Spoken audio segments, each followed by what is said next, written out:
two ideas that are new ideas that most people, 99% of the world doesn't understand, that I'm going to share with you. First idea, Bitcoin is rotating this year from the old insight narrative, which is it's an uncorrelated speculative asset traded by retail traders on offshore exchanges with leverage that's kind of cool. It's rotating to a new insight, which is it's the world's best long duration investment grade safe haven treasury asset.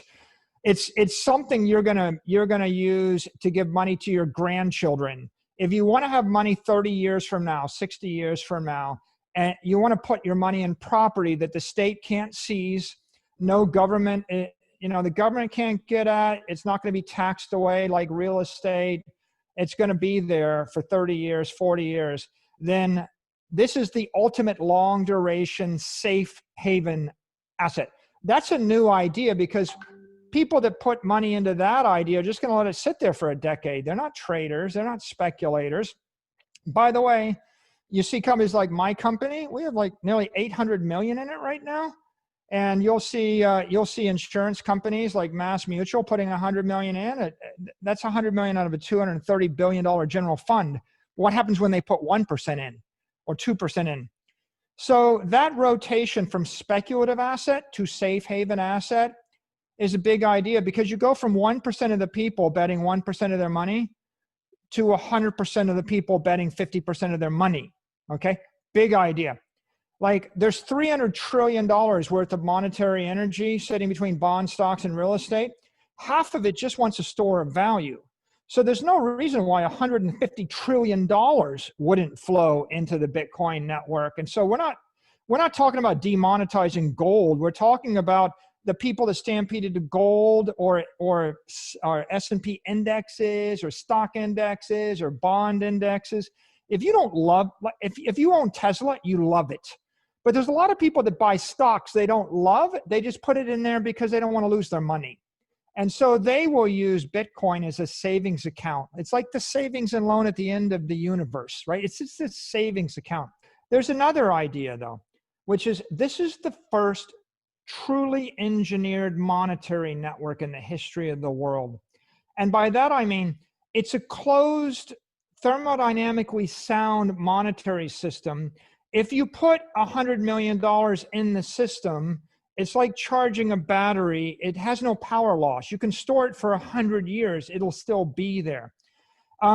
Every other monetary system has a power loss in it. It bleeds energy. If you put your money into, if you put your money into electricity and store it in a battery, you'd lose 2% a month. You have 24% inflation rate a year.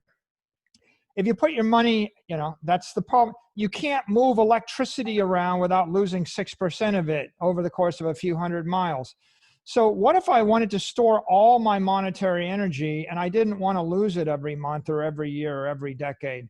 Well, I design a closed system, 21 million gold coins. None come in, none go out. All I can do is heat it up or cool it down. That's the definition of a thermodynamic closed system. Bitcoin is the first example of that system. What that means is that you can collect all of the monetary energy in the world, store it in this battery, hold it for 100 years, channel it through time and space with no energy loss. It's an engineering breakthrough. It's like an aqueduct. It's like an electrical power system or grid. So if I said to you, I thought I'd build a city, but I thought I'd plug it into an aqueduct, you wouldn't say I'm crazy. You would say that's a good idea so that all your people don't die due to lack of water and sanitation, right? It's like building a city on a river. Is that a crazy idea or a good idea to have a river flowing through the city? What if I decided I was going to have a city with roads in it? Good idea, bad idea? How about my house is going to be wired for electricity? Good idea, bad idea? Or I have a company, we're going to be on the internet. Okay, it's not risky to be on the internet with electricity and have running water. These are not risky things, but they were pretty crazy ideas before we had the internet, electricity, and running water. Okay, so Bitcoin is a monetary network When Jack Dorsey plugged Square into it, he plugged Square into the monetary network. PayPal is plugged into the monetary network. MicroStrategy plugged itself into the monetary network. Why? Because all the other networks are, if you're in cash, you're losing 15% of your energy a year.